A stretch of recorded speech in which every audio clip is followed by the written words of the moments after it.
Story board.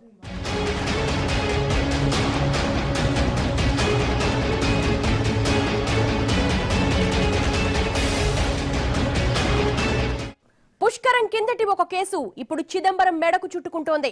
నాటి హోంమంత్రిగా తానేం చేసినా చెల్లుతుంది అన్న ధోరణిలో రాకెట్ స్పీడ్ లో దూసుకెళ్లిన చిదంబరం ఇప్పుడు సమస్యల సుడిగుండంలో చిక్కుకుపోనున్నాడు. ఇష్రత్ జహాన్ ఎన్కౌంటర్ కేసులో రెండో అఫిడవిట్ దాఖలు చేయడం వెనుకున్న అదృశ్య హస్తం ఆయనదేనని బయటపడడంతో చిదంబరం సార్ ఇప్పుడు చిక్కుల్లో పడ్డారు.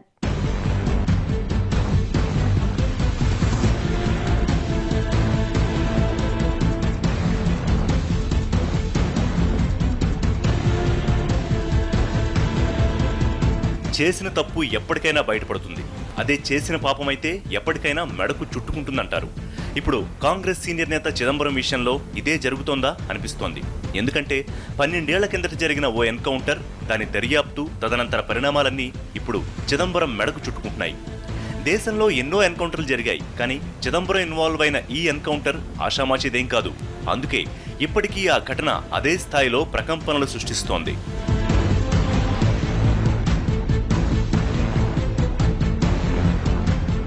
2004 జూన్ 15 అహ్మదాబాద్ శివారు ప్రాంతంలో ఓ కారు, దాని ముందు 4 మృతదేహాలు పడున్నాయి. మృతుల్లో ఒకరు అమ్మాయి, 3 అబ్బాయిలు. ఆ అమ్మాయి పేరు ఇష్రత్ జహాన్. గుజరాత్ పోలీసుల కథనం ప్రకారం అది ఎన్కౌంటర్. వాళ్ల కారును వెంబడించి కొంత దూరం వెళ్లాక జరిగిన ఎదురుకాల్పుల్లో ఈ 4 మరణించారు.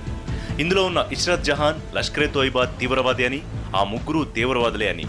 వాళ్ళప్పటికి గుజరాత్ ముఖ్యమంత్రిగా ఉన్న నరేంద్ర మోడీని, మరో నాయకుడు అమిత్ షాను చంపడానికి కుట్ర పన్నారంటూ వెల్లడించారు. దీంతో ఈ కేసు పెద్ద సంచలనమైంది.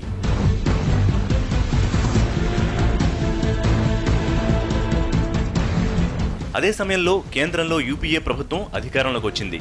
కేంద్ర హోంమంత్రిగా చిదంబరం పదవిలో ఉన్నారు. ఇష్రత్ జహాన్ ఎన్కౌంటర్ మీద ఎన్నో అనుమానాలు తలెత్తాయి. కోర్టు అఫిడవిట్ల ఆధారంగా అది నిజమైన ఎన్కౌంటరే అని తీర్పు చెప్పింది. కానీ ఇంతలో ఓ ట్విస్ట్. ఇష్రత్ కేసులో రెండో అఫిడవిట్ దాఖలైంది. అది పూర్తిగా చిదంబరం ప్రమేయంతోనే తయారైంది. అందులో ఇష్రత్ జహాన్కి తీవ్రవాదులతో సంబంధం లేదన్న విషయం స్పష్టంగా రాసి ఉంది.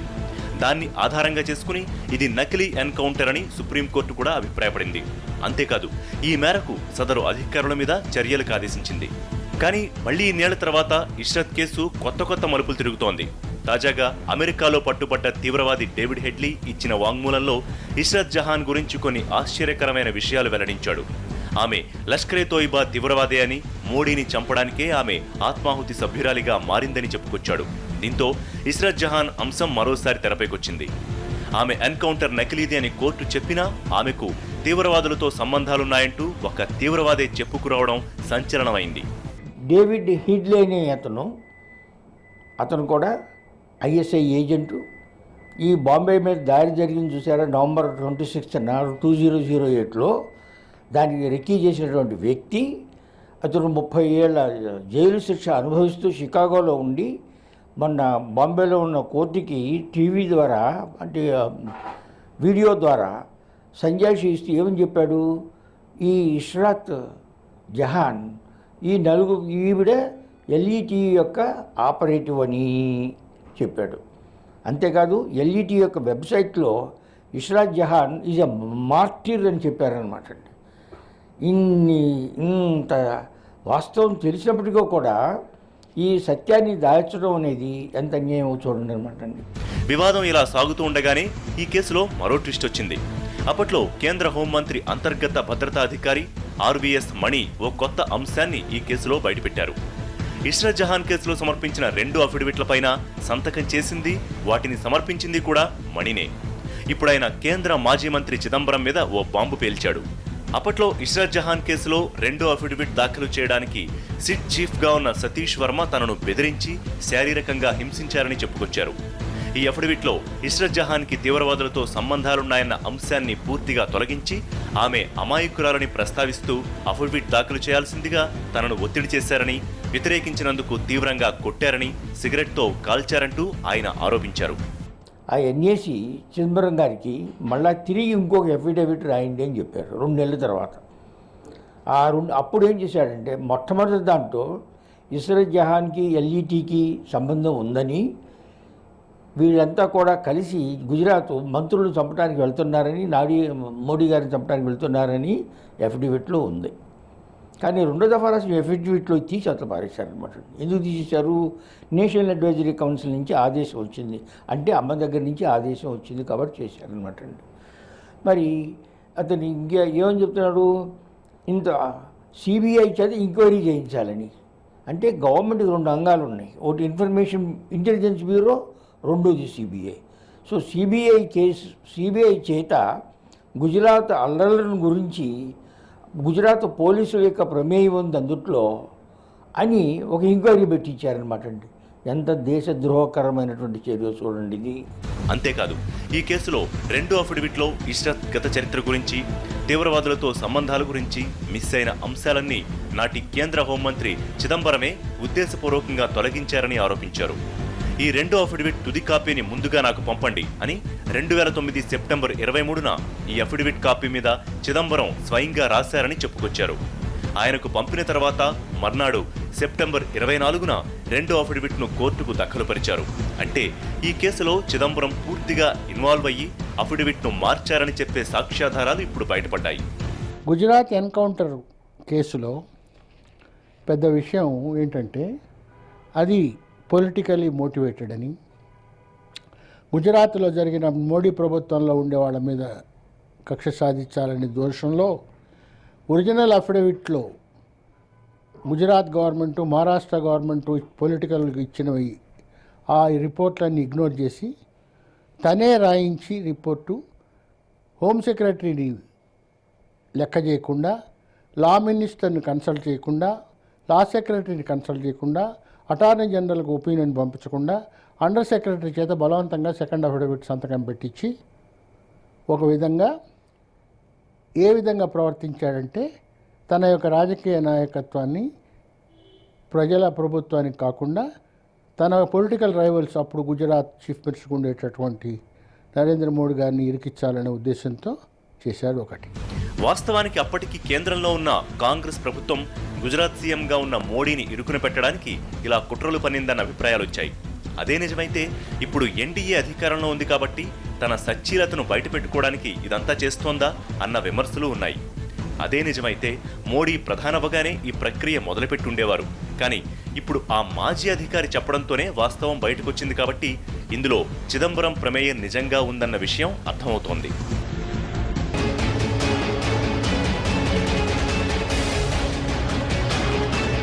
ఇష్రత్ జహాన్ కేసులో అడ్డంగా బుక్ అయిన చిదంబరం ఇప్పుడేం చెప్తారు? అధికారం చేతిలో ఉందని ఏదైనా చేయొచ్చు అనుకున్నారా? నిజానికి ఇష్రత్ తీవ్రవాది కాదని ఆయన ఎందుకు రెండో అఫిడవిట్ దాఖలు చేశారు? తీవ్రవాదులకు చిదంబరం ఎందుకు సాయం చేశారు? టెర్రర్ గ్రూపులు చెప్పినట్లే నడుచుకుని బుక్ అయ్యారా?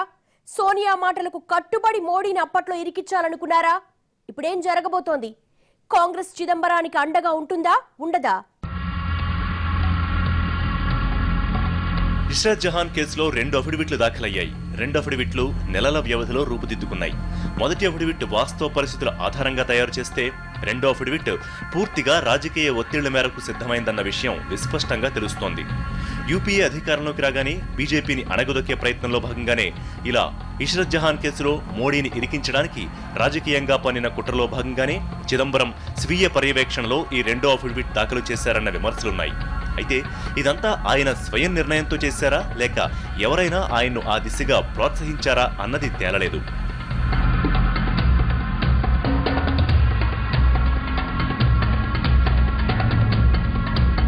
ఒకవేళ ఇదే నిజమైతే అప్పుడు బీజేపీ మీద కక్ష సాధింపు చర్యలో భాగంగానే ఇష్రత్ జహాన్ తీవ్రవాది కాదు అని రాయించారు. కానీ ఇప్పుడు అది తప్పని తేలిపోయింది. ఆమె లష్కరే తోయిబా తీవ్రవాది అని మరో సహ తీవ్రవాదే వాంగ్మూలం ఇచ్చాడు. సరే, హెడ్లీ వాదన అబద్ధం అనుకుందాం, ఆయన కావాలనే ఇలా చెప్పాడనుకుందాం. మరి రెండో అఫిడవిట్ దాఖలు చేయడానికి తనను బలవంతం చేశారన్న మణి వాదన ఏమనాలి? తనను చిత్రహింసలకు గురిచేసి అఫిడవిట్ రాయించారని, అందులో ఇష్రత్ తీవ్రవాద చరిత్రను పూర్తిగా చిదంబరమే చెరిపేశారన్న వాదనను ఎలా అర్థం చేసుకోవాలి?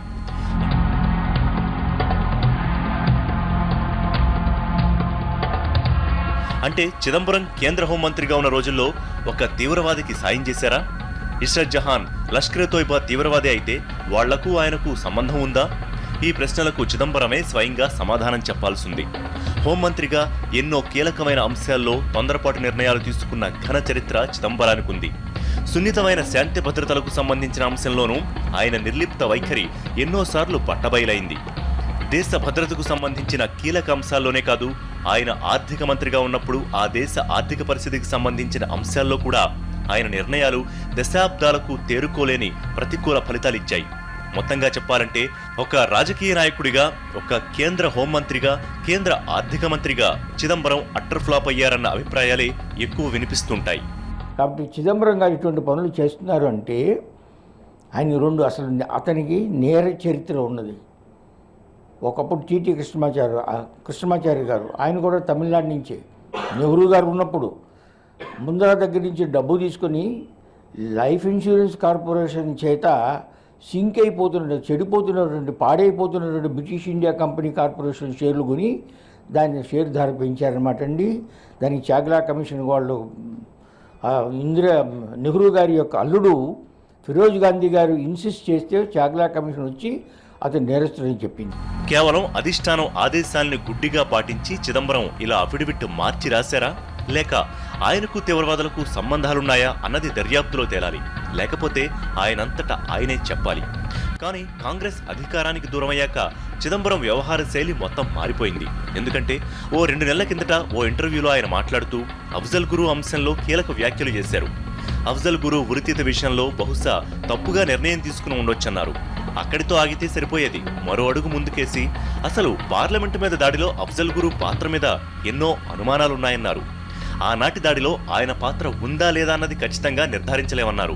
కానీ ఈ అంశంలో చిదంబరం ఓ కీలక అంశాన్ని మర్చిపోయారు. అదేంటంటే అఫ్జల్ గురుని ఉరితీసింది యూపీఏ హయాంలోనే.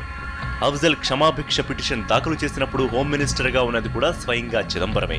మరి అఫ్జల్ గురు మంచివాడని ఆయన కనిపించినప్పుడు ఆనాటి క్షమాభిక్ష పిటిషన్ ఎందుకు తిరస్కరించారు? అఫ్జల్ పాత్ర మీద అనుమానాలు ఉన్నప్పుడు ఆనాడే ఎందుకు ప్రశ్నించలేదు? తమ అధిష్టానంతో ఎందుకు సంప్రదించలేదు? అంటే నోటికి ఏదొస్తే అది మాట్లాడేయడం ఆయనకు అలవాట? జేఎన్యూలో అఫ్జల్ గురు వర్ధంతి నాడు జరిగిన కార్యక్రమం ఇప్పటికే దేశవ్యాప్తంగా అలజడి సృష్టిస్తోంది. చిదంబరం లాంటి స్థాయిలో ఉన్న వ్యక్తి ఇలాంటి చవకబారు కామెంట్లు చేయడం, ఇలాంటి వాటిని మరింత ఉసిగొలిపితే దానికి ఎవరు సమాధానం చెప్తారన్న ప్రశ్నలు వినిపిస్తున్నాయి.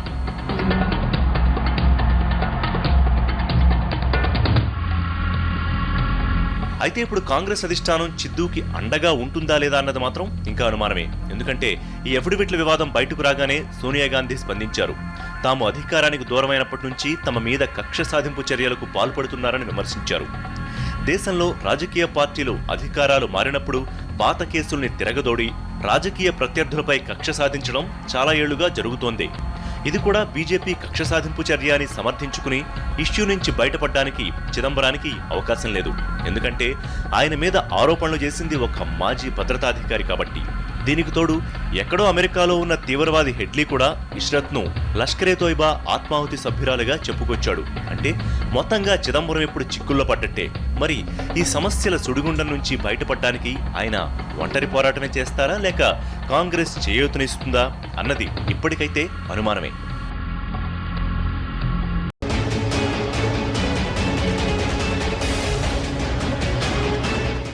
చెప్పులోని రాయి చెవిలోని జోరీగా, కంటిలోని నలుసు కాలిముళ్ళు, ఇంటిలోని పోరు ఇంతింత కాదయా అన్నాడు వేమన. ఇప్పుడు చిదంబరానిది అచ్చం ఇలాంటి పరిస్థితే. ఎందుకంటే తన చుట్టుకున్న కేసుల భారానికి తోడు కుటుంబ సభ్యుల కేసులు కూడా ఆయన ఉక్కిరి బిక్కిరి చేస్తున్నాయి. ఇంతకీ చిదంబరం గారి కుటుంబంలో రాజుకుంటున్న పోరేంటో మీరే చూడండి. చిదంబరం చూడ్డానికి 6 అడుగుల ఆకారంతో గంభీరంగా ఉన్నా తరచి చూస్తే ఆయనలో ఎన్నో గూడు పుఠానీలు గూడు కట్టుకున్నాయా అనిపిస్తుంది. చిదంబరం హోంమంత్రిగానే కాదు, ఆర్థిక మంత్రిగా ఉన్నప్పుడు కూడా ఆయన చేతి మీదుగా జరిగిన అక్రమాల క్రమాలు ప్రపంచానికి తెలియందేం కాదు. దేశాన్ని కుదిపేసిన 2G స్కామ్లో చిదంబరం పాత్ర మీద ఎన్నో అనుమానాలతో పాటు ఆధారాలు కూడా బయటపడ్డాయి. కానీ వాటన్నిటి గురించి ప్రస్తావించడానికి కాంగ్రెస్ నేతలకు నోళ్లు రావు. తరచి చూస్తే 2G స్కామ్లో చిదంబరం పాత్ర మీద ఎన్నో అనుమానాలు తలెత్తుతాయి. 2008 జూలై 8న 2Gపై ప్రధాని, ఆర్థిక మంత్రి, టెలికాం శాఖల మంత్రుల సమక్షంలో ఒక నిర్ణయం తీసుకున్నారు. కానీ డిఎంకే మంత్రి రాజా ప్రతిపాదనల ఆధారంగానే సిద్ధమైనట్లు స్పష్టమవుతోంది. ఆర్థిక సంబంధమైన ఇంత పెద్ద వ్యవహారంలో అభ్యంతరాలుంటే దాన్ని తోసిపుచ్చే అధికారం ఆర్థిక మంత్రికి ఉంటుంది. కానీ చిదంబరం అలా చెయ్యకుండా రాజా చెప్పినట్లు వేలంపాటికే మొగ్గు చూపుతూ వచ్చారు. అప్పటికే రాజా నిర్ణయాలు 2 సార్లు తోసిపుచ్చినట్లు కనిపించినా తర్వాత మాత్రం ఆయన మాటకే తలూపారు.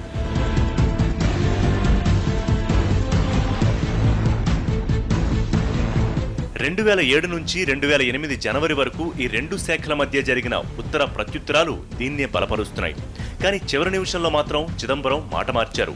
అంతేకాదు అప్పటి వరకు జరిగిన అంశాల్ని ముగిసిన అధ్యాయంగా భావించాలని ఆయన చెప్పుకురావడం కూడా ఇందులో ట్విస్ట్. అంటే కావాలనే స్వప్రయోజనాలు ఊహించే ఇలా చేశారన్న అనుమానాలు బలపడ్డాయి. అదే టైంలో మారన్ రాసిన లేఖతో 2G స్కామ్లో చిదంబరం పాత్ర బయటపడింది.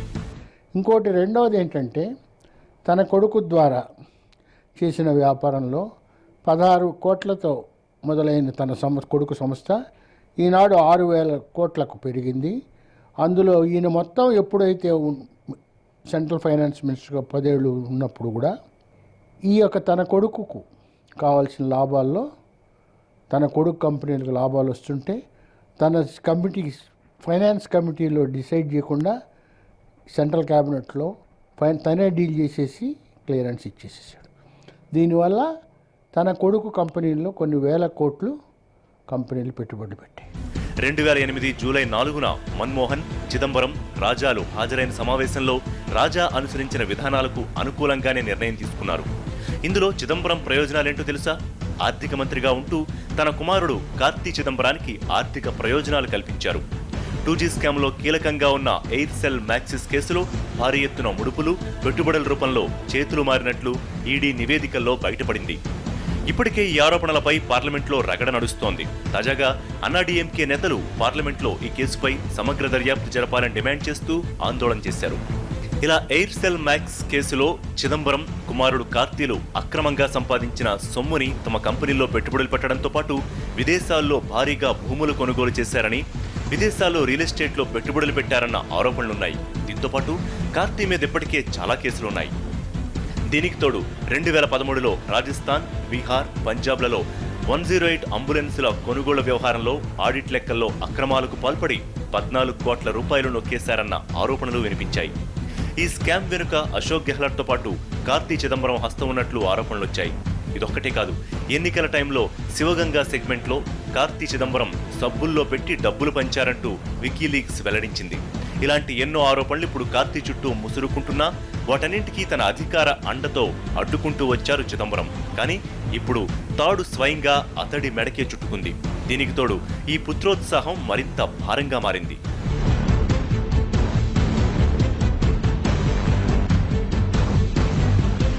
కొడుకే కాదు, ఆఖరికి భార్య నళిని చిదంబరం మీద ఆరోపణలు వస్తూనే ఉన్నాయి. వెస్ట్ బెంగాల్ని కుదిపేసిన శారదా స్కామ్లో నళిని చిదంబరానికి కూడా ముడుపులందాయన్న ఆరోపణలున్నాయి. ఈ మాట చెప్పింది కూడా ఎవరో కాదు, శారదా గ్రూప్ చైర్మన్ సుదీప్తా సేనే. ఆయన సిబిఐకి రాసిన లేఖలో తనను 22 మంది రాజకీయ ప్రముఖులు డబ్బులు నొక్కేయాలని ప్రలోభపెట్టారని, అందులో తృణమూల్ నేతలు కూడా ఉన్నారని రాసుకొచ్చారు. ఇందులో భాగంగానే ఓ 42 కోట్లను ఓ టీవీ ఛానల్కి దారి మళ్లించారని, దానికి మధ్యవర్తిగా మాజీ కేంద్ర మంత్రి చిదంబరం భార్య నళిని చిదంబరం వ్యవహరించారని రాసుకొచ్చాడు. ఆమెతో పాటు మరికొందరు కాంగ్రెస్ పెద్దల హస్తం కూడా ఉందన్నారు. దీంతో ఇప్పటికీ నళిని చిదంబరాన్ని ఆ కేసు వెన్నాడుతూనే ఉంది.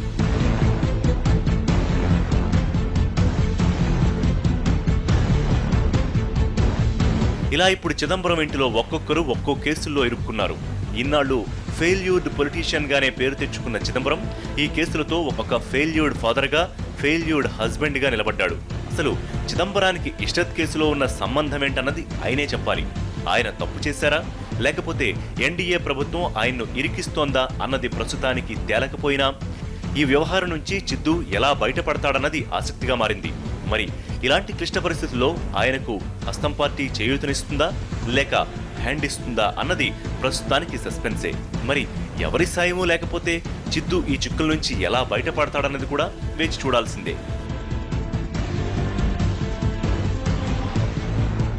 ఇది వాళ్ళ స్టోరీ బోర్డ్. మరో అంశంతో మళ్ళీ కలుద్దాం.